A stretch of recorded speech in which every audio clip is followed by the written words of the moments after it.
Para compreender a obra de Gregório de Matos, é preciso conhecer o contexto histórico no qual ele está inserido, uma vez que grande parte de sua poesia, principalmente a sátira, faz alusão às duas de suas maiores referências, o Brasil e Portugal. No final do século XVII, Portugal estava em decadência, sendo que o sistema escravocrata não conseguia mais sustentar a economia da metrópole. Assim, Portugal impunha ao Brasil uma série de restrições comerciais a fim de conseguir vantagens. Por conta disso, os senhores de engenho e proprietários rurais brasileiros passaram a enfrentar uma forte crise econômica. Contrapondo a crise do mercado de escravos e de engenho de açúcar, surge uma rica burguesia composta por imigrantes vindos de Portugal e que comandavam o comércio na colônia. Essa rica burguesia dominou também o mercado de crédito e outros contratos reais. Por conta do monopólio gerado por esses imigrantes, agravou-se a crise dos proprietários rurais brasileiros e a hostilidade entre esses dois grupos foi crescendo ao longo dos anos. Se de um lado existe a obra sátira de Gregório de Matos, onde ele expõe a crítica sem nenhum pudor à sociedade da época, de outro lado há também a poesia lírica produzida por ele. Seus poemas líricos são comumente divididos em lírico amoroso e erótico. Há ainda uma vasta produção de poemas com temática religiosa. Porém, há de se ressaltar que a ironia e crítica social existem nos poemas sátiros não são deixados de lado em sua produção lírica e religiosa.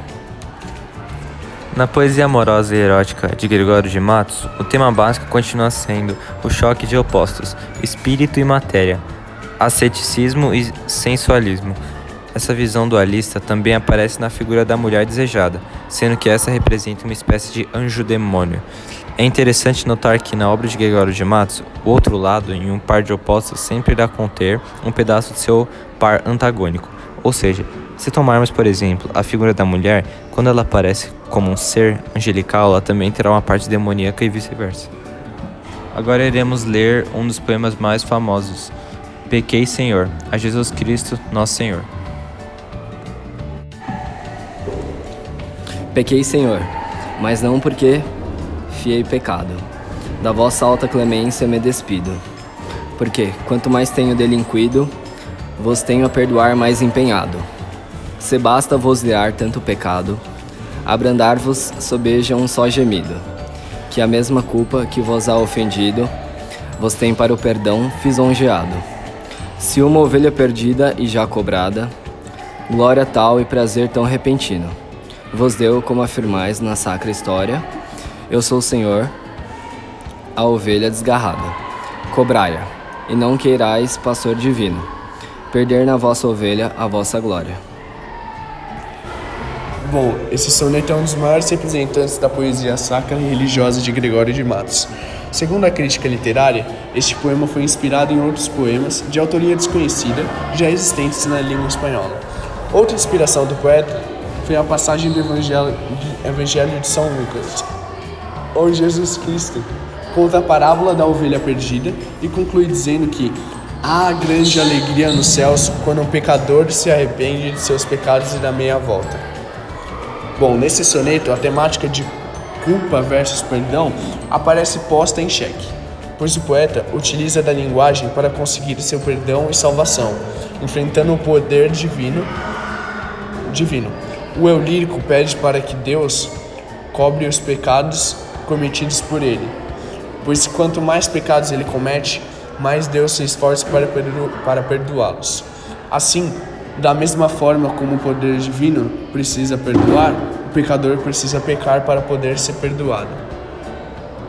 Estruturalmente, o soneto é composto por 14 versos decassílabos, com rimas no esquema ABBA, ABBA, ABC, ABC. Gregório de Matos Guerra nasceu em Salvador dia 23 de dezembro de 1636 e morreu em Recife dia 26 de novembro de 1696. Ele foi chamado de Boca do Inferno ou Boca de Brasa. Ele era um advogado e poeta do Brasil Colônia.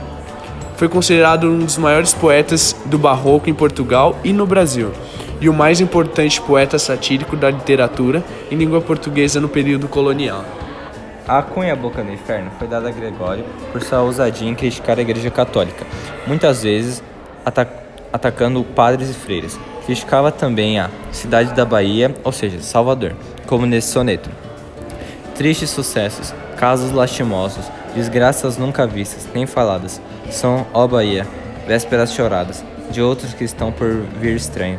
Sentimos-nos confusos e teimosos, pois não damos remédio às já passadas, nem prevemos tampouco as esperas, como que estamos delas desejosos. Levou-me o dinheiro a uma fortuna, ficamos sem tostão, real nem branca, macutas correrão, levarão molhos. Ninguém vê, ninguém fala, nem pouquinho, e é quem o dinheiro nos arranca as mãos, a língua, os olhos. Então, por tal motivo, entre outros citados em sua biografia, como sua poesia pornográfica, os quais fizeram Gregório um poeta considerado rebelde, que apesar de ser clássico, hoje ainda é muito considerado também um poeta maldito. Ele se torna o primeiro poeta do Brasil que poderíamos, de certo modo, definir desta forma.